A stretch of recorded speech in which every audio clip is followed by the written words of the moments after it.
Hi, everybody. Welcome to Vintage Books Live. Tonight we are with Gabi Snyder, who is a author, and I can't remember actually. Did you do some illustration on your books or I just did not know. okay. I wanted to get some clarification because she does picture books, and I'm super excited to have her here. She has a brand new picture book out in the last few weeks, which I think she's going to hold up for us. Yay. She also has a picture book called Listen, which we'll talk about a little bit later, which is one of our favorite books in the store. So I'm very excited to talk about that one too. So, Gaby, if you could just start with the most recent book that came out. I am excited to talk about it just because I've done a little writing for kids about environmentalism and environmental issues and that kind of thing. And so I find it really interesting to see how different people approach it. So if you could just talk about the story of how this book came to be and where it landed publisher wise and what your kind of vision was for the book. Sure. And thanks so much for hosting me, Christy. I really appreciate it. So, Count on Us, there were a few different inspirations. In writing Count on Us, I wanted to capture the way a movement can grow in a kind of exponential way, starting from something very small and then growing into something really huge and powerful. I just found that concept very inspiring. So the book really started with the counting element, and then the alphabet element was kind of an extra that I thought I could add on there because we are always hearing about how publishers really want layers.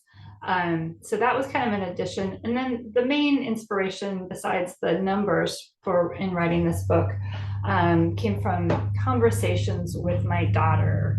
We had a lot of conversations about, being worried and anxious about climate change and wondering what we could do. And it can feel really overwhelming, I think, especially for kids to know, like, how can we make a dent in this huge problem, especially when so much of the problem, some of the causes of climate change seem really kind of a part of how our society operates in a way, kind of just enmeshed in how we do everyday things. So how can we really make a dent? So I wanted to write something that was hopeful for kids, something focused on what we can do. So I guess in writing this, I'm hoping to empower kids to take action in the face of climate change and know that there are many different things they can do to try to help. Yeah. Well, and that was why I was so interested in it. And I'm gonna break here for just a second. Someone popped in. And so I just wanted to say hi and yay, I'm glad you're here. We have everybody leave their cameras and mics off during the interview, but at the end, I will let you know that we are open for questions and you can pop your mic on and your camera on if you want to. And ask questions. So that'll be a little bit later. And I just always try to let people know also that we're recording so that, if that is something that if you don't want to be recorded, you are welcome to watch while we're doing the interview and then not say anything if that makes you uncomfortable. So I just wanted to make sure people knew that. So I guess that the reason that I am always very curious about hearing what your answer was going to be is because I find that a lot of kids' books that are related to climate change tend to be pretty heavy-handed.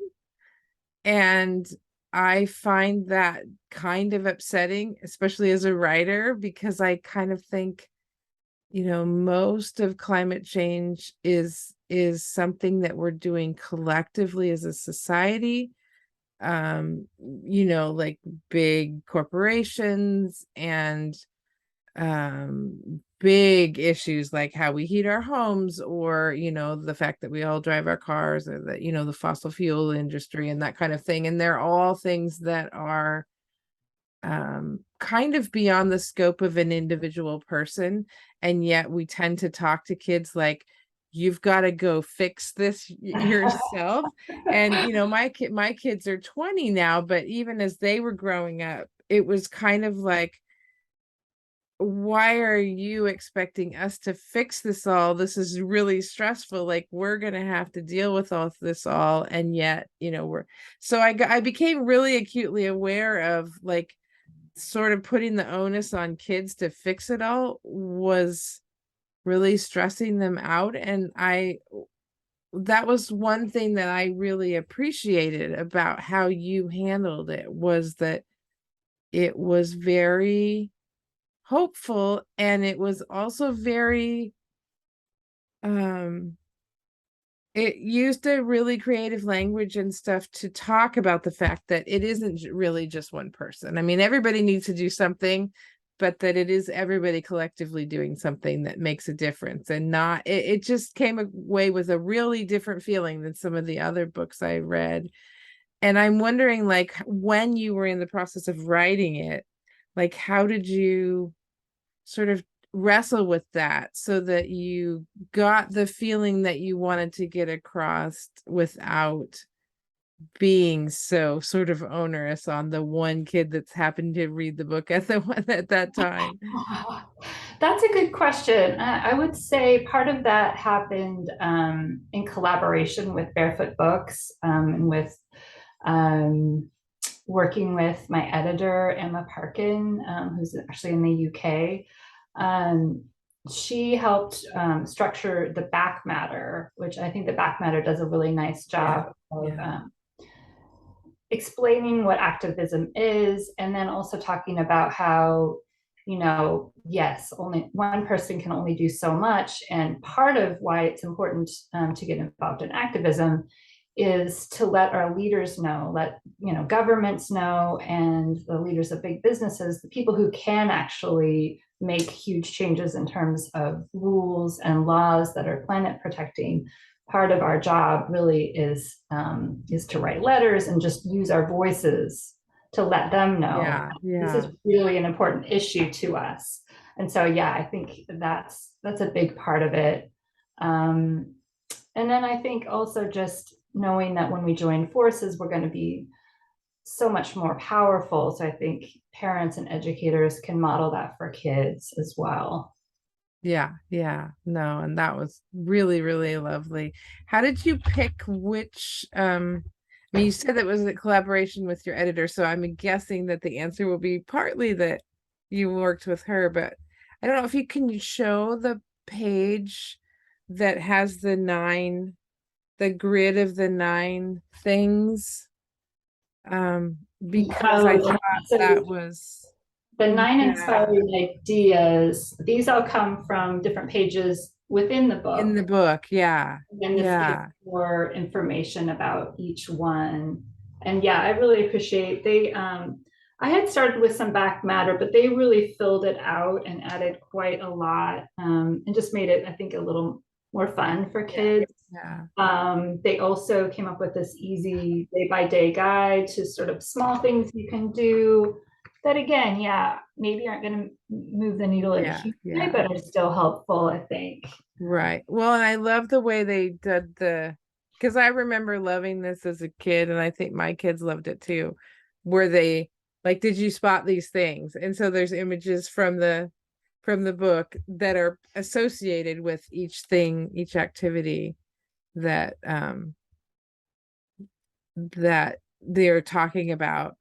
The other thing I'm really curious about is, like, I think people, especially with picture books, don't one of the behind the scene things that I think people aren't aware of is just how the interesting collaborations that happen to make a picture book actually come to be what it is, because the author contributes the words, but then there's the illustrations, and then clearly some work on the back matter, what is the author, but also the editor. And so I'm just curious to have you describe for people who've not ever seen or experienced that, like, what's it like as an author of a picture book when there's going to be all this other stuff that's involved in creating this thing, to be part of that collaborative process.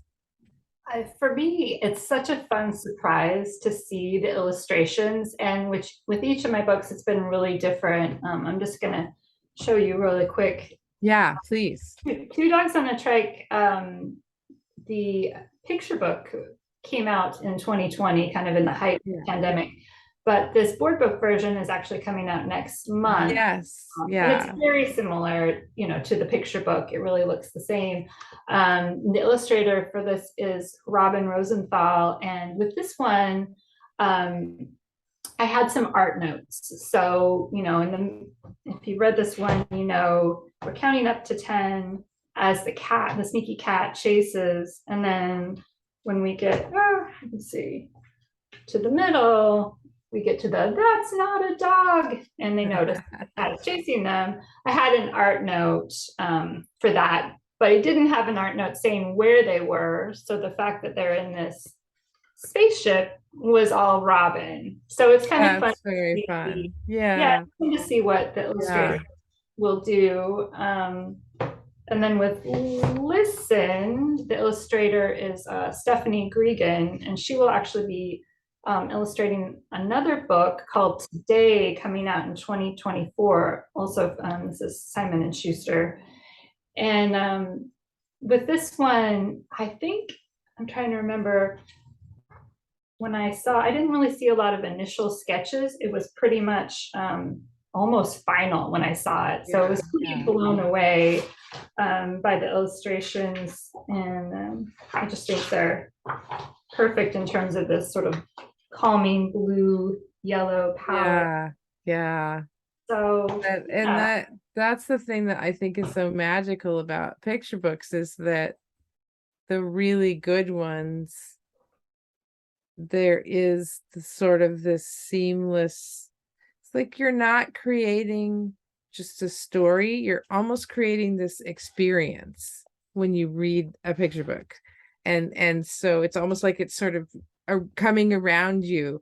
And so the words and the pictures are really working together to create that feeling that you want the reader to have. And yeah, I think that's just what's so magical about them, is that there is that marriage of words and pictures. And I think Absolutely. that Yeah. that's, yeah. And like as an editor, I get people who are coming in new to the process and are like, well, do I have to have a, do I need an illustrator? And it's like, oh, no, don't worry about that.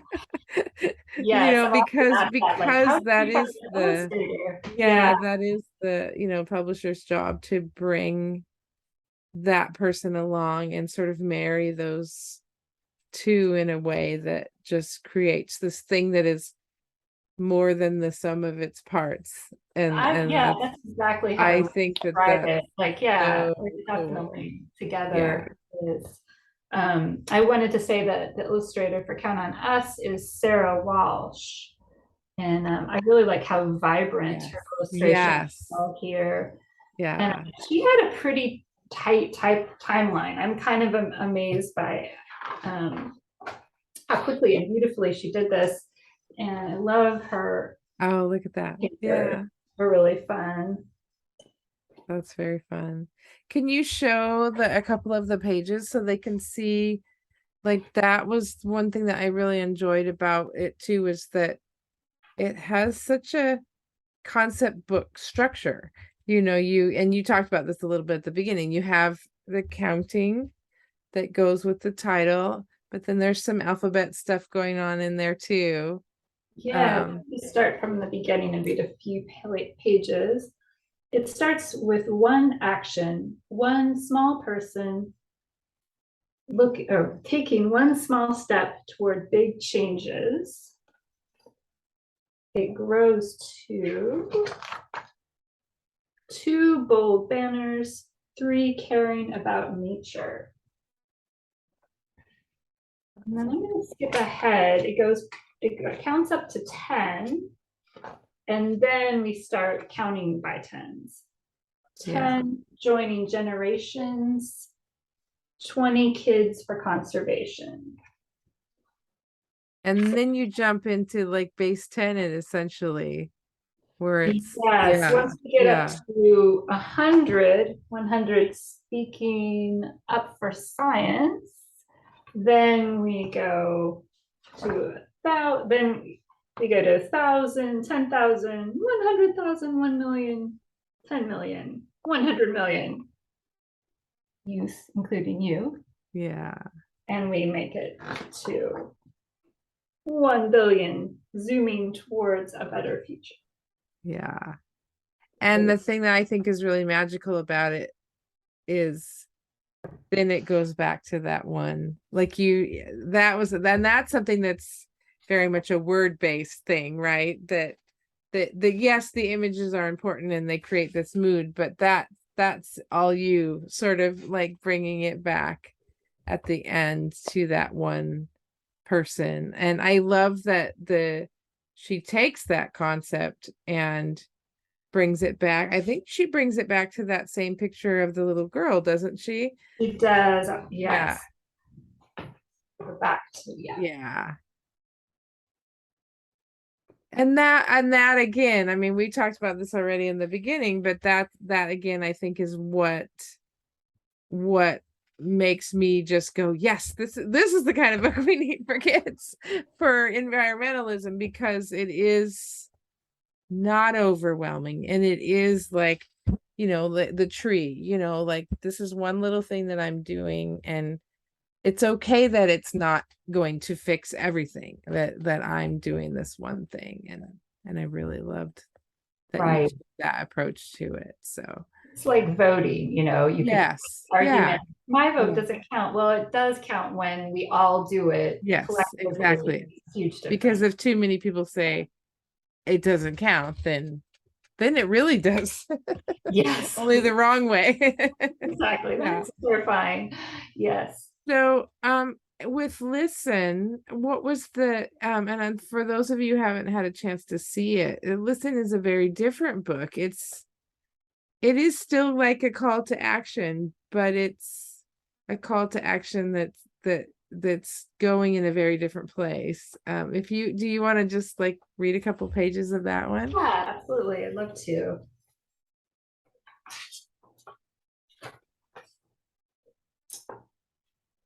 When you step out into the big wild world, sometimes all you hear is woof, beep, vroom, noise. But what if you stop, close your eyes, and listen? Can you hear each sound? Woof, beep, vroom. We'll do one more page. Do you hear a dog yip yip yapping from window to yard to passing car, or a crow cawing from wire to wire? Listen. And how did that one get started? It's hard to remember exactly. It's been a while. Yeah. I know when I was thinking about this and writing about it earlier, I looked back at all my notes, and I think I finally found a post-it note that said something like picture book called Listen, and I don't remember exactly what all it said, but it was pretty bare bones. But I think I wrote it at a time when I was taking a lot of solace from nature walks and just kind of tuning into things and realizing that just kind of slowing down and practicing some mindfulness basically Yeah. was really helping my mental health. And I think also is remembering what it was like as a kid and still sometimes as an adult to feel a little overwhelmed, especially by too much noise. Yeah. So I think the idea that you could take the sort of overwhelm and see if you can sort of just tune into one sound at a time and make it more manageable and make it more of a mindfulness exercise. Yeah. Yeah. Well, and I love that that's essentially like one of the mindfulness exercises that as doing nature walks with kids, that is one of the things that you do, is that like first you want to notice the really loud obnoxious things that are just like taking over, and that once you kind of notice those and set those aside, then you can kind of open up and listen to all the quieter things you maybe wouldn't have noticed without really just kind of focusing on. So Yeah. Yeah, that and this one, when I first wrote this and we submitted it to publishers, it was originally what's called a R&R, a revise and resubmit from Simon and Schuster, mhm. and my editor at that time was Sylvie Frank. She's I think at Disney now, but basically she asked me to reframe it slightly from what I had to make it more obvious that we were moving from loud to soft throughout the course of the story. I think before it was kind of like more of a mishmash of Yeah, sounds. yeah, And I think she really kind of helped me shape it in a more lyrical and inviting way. yeah. That's neat. And then you have Two Dogs and a Trike, which I'm actually super excited is coming out in board book. I think Yeah, that's very cool. I think the audience for this one is pretty young, and so Yeah, it's yeah. toddlers who might rip pages because it something Yeah. book will be And nice. you said that that one came out in in 2020. What Yeah, was that like? Because I know I had some come out in 2022. It's kind of a big bummer. Was it it? it was kind of a big bummer because yeah, I knew that no one was going to go to a bookshop Yeah, and just see it. yeah, And since I was a debut author, I didn't really have a lot of followers or anything. yeah, So yeah. it did get some nice press. Like the picture book did get a Kirkus starred review, and then it made some Yay! yeah, and that definitely helped. And Yeah. it got some onto some best of lists, and that was lovely. But I think I Sorry. am hopeful that yeah, having this board book come out now will Yeah, help yeah. it find some new readers. Yeah. Well, and it's sorry, Well, tickle, probably allergy. yes. um, for those who oh now am I losing my train of thought? But particularly with picture books. I was gonna say because my books that came out in 2020 were not for little kids, but with picture books, typically you're out doing story times and all these fun things with the kids to kind of get some interest going, and really not being able to do that with a picture book is really hard. So excuse Definitely me. was. Yeah. Ah. I'm out in the office, otherwise I'd run in or run in the kitchen and get a drink. But so I wanted to open it up and let you know, I think it's Anne.